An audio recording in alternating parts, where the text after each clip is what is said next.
commencé un mercredi où on a été aider une amie. On était plusieurs grandes personnes, plusieurs enfants de tout âge.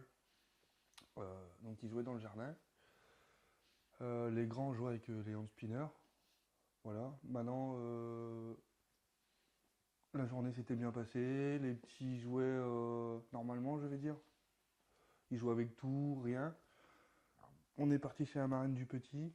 Il a mangé, parce que c'était un gros mangeur. Donc il a mangé normalement. On est rentré à la maison. Il s'est endormi normalement. Le jeudi, tout s'est passé normalement. Et le vendredi midi, il a commencé à venir voir maman en disant qu'il avait mal aux dents. Et nous, on avait déjà été voir le médecin parce que justement, enfin, il avait mal quoi. Donc, elle nous avait prescrit des médicaments pour les dents, tout ça. Donc, on lui donne, ça l'avait apaisé. Donc, le samedi, il a commencé à avoir des problèmes respiratoires. Donc, comme je disais à votre collègue, on a appelé le SAMU. Le SAMU nous a dit d'aller voir un médecin traitant. Moi, j'ai dit on va aux urgences. Donc là, ils ont fait échographie, ponction lombaire, radio. Et la pédiatre, sur le coup, bah, elle n'a pas vu cette pile en fait. C'est le lendemain, quand elle a fait sa relève, son collègue l'a vu, lui a dit il y a quelque chose. De là, ils ont refait une radio, effectivement, voilà. De là, il a appelé le professeur Gontran à Lille, qui lui a dit de l'amener rapidement, parce qu'entre deux, notre amie, elle avait vu que ce hand spinner était cassé. Et que savoir s'il n'avait pas avalé cette pile quoi. Donc du coup, le dimanche soir, ils lui ont enlevé la pile. Malheureusement, même si la pile allait enlever, ce putain de lithium continue à dévorer tout ce qu'il y a sur son passage. Donc l'osophage n'était pas encore perforé. Donc il nous a dit il faut attendre. Le lundi, ils ont refait un scanner, ils ont vu que l'osophage avait perforé. Au soir, le professeur Bonneval est venu. Dans la journée, on nous avait dit que notre fils il pouvait mourir à tout moment s'il faisait rien. Quand il savait pas, mais à tout moment. Professeur Bonneval, le professeur Bonneval est venu nous voir. Il a dit il faut qu'on fasse quelque chose. À 21h, ils l'ont amené au bloc. Ils lui ont fait une opération couvert. Donc ils ont pris une partie du cœur à gauche pour séparer l'osophage de l'aorte qui était abîmée, qui était je ne vais pas dire beaucoup abîmé, mais ça reste quand même l'aorte, donc elle a été abîmée. Ils ont tout enlevé les nécroses de l'osophage. Moi, j'ai pas pu y retourner suite à l'accident qu'on avait eu il y a 2 ans. C'est madame qui avait été le mardi matin, mardi midi, rejoindre le petit. Et tous les jours, il y avait de l'avancement. Ils retiraient la morphine, ils retiraient l'oxygène. Il y avait toujours un petit quelque chose qui nous disait de garder espoir parce que ça avançait. Par rapport à ce que nous, on nous avait dit le dimanche, le lundi, on avait un espoir. Et une semaine après, ils l'ont transféré en chirurgie pédiatrique. Et là, en 2 heures de temps, le gamin, je vous dis, il a repris à rigoler. Il a repris à parler. Parce que dans sa chambre, du coup, il y avait une grande fenêtre. Le soleil arrivait, il voyait les oiseaux, il voyait les hélicoptères arriver. Le lendemain, le mardi matin, on lui a ramené des jouets. Donc du coup, le gamin, enfin voilà quoi. Et ça avançait, plus ça allait, plus ça avançait. Et même 15 jours après l'opération, j'ai demandé à M. Bonneval si à la TOGD ça se passe mal, comment vous le voyez.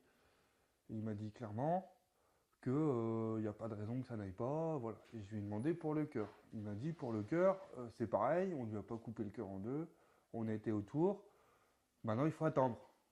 Voilà. Donc l'évolution avance, avance. Et bah là on arrivait au mois quoi. Et je vous dis, même encore, il est décédé le dimanche, le samedi matin, il disait encore qu'il allait rentrer à la maison. Il allait rentrer à la maison. Et le problème qui s'est passé, c'est que la fuite de la horte, quand ils ont fait le scanner le samedi dans la nuit, ils ne l'ont pas vue. Parce elle était invisible au scanner. Et voilà, et ça s'est enchaîné. J'ai pas trop envie d'en parler parce que je veux garder aussi. J'ai vu mon fils souffrir ce jour-là. Et j'ai pas envie que mon entourage le sache. Comme je l'aurais dit, je veux qu'il garde que Loevan, il a été courageux, qu'il a été souriant jusqu'au bout. Et je veux pas qu'ils aient cet aspect de voilà quoi. Et là, aujourd'hui, votre combat, c'est contre les piles au lithium, c'est contre les hand spinners. Qu'est-ce que vous voulez aujourd'hui? Moi, mon premier combat, c'est contre les piles au lithium. Parce que toutes ces piles-là, ils sont pratiquement dans beaucoup de jouets des enfants. Et malheureusement, sur ce que nous, on a vu cette semaine, c'est les enfants entre 0 et 5 ans où il y a le plus de problèmes. Parce que, et après, mon deuxième problème, c'est ce hand spinner. Parce que dans ce hand spinner, je vois. Enfin, si c'est beau quand ça tourne et tout. Mais même nous, on voyait pas le danger au début. Parce que nous, on s'est dit aussi, bah, ils vont retirer la pile. Demain, après-demain, il va ressortir. C'est pour ça que nous, on se bat. Parce que nous aussi, on n'a pas eu cet aspect de danger. Parce que quand on voit la télé, on a encore vu un reportage sur BFM qui dit en gros que le hand spinner c'était pour distraire les enfants, machin. Donc on voit beau ce jouet. Ouais, super, c'est génial pour mon gamin. Mais non, mais non, parce que même le hand spinner qui n'a pas de pile, juste le rond qu'il y a là, un enfant peut l'avaler, peut s'étouffer. Et, et voilà, c'est parti.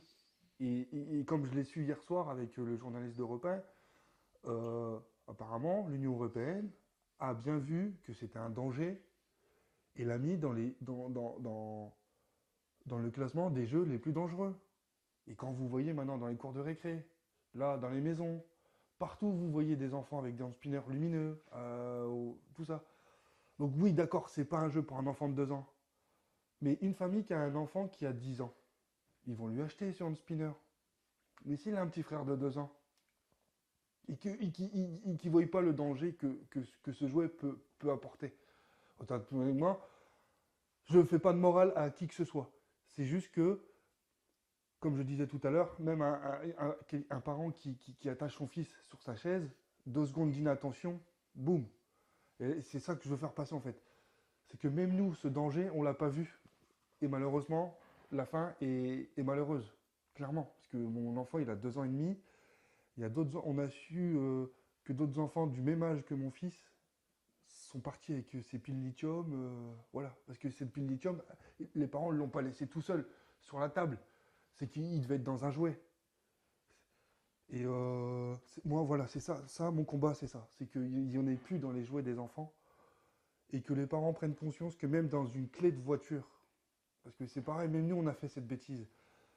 On- Combien de parents laissent les clés aux enfants pour dire, voilà, genre, ils sont dans un magasin, tiens, prends les clés, ça va te, voilà, on est au médecin, tiens, prends ça. Et le problème, c'est que s'il met à la bouche, on sait pas ce qui peut se passer.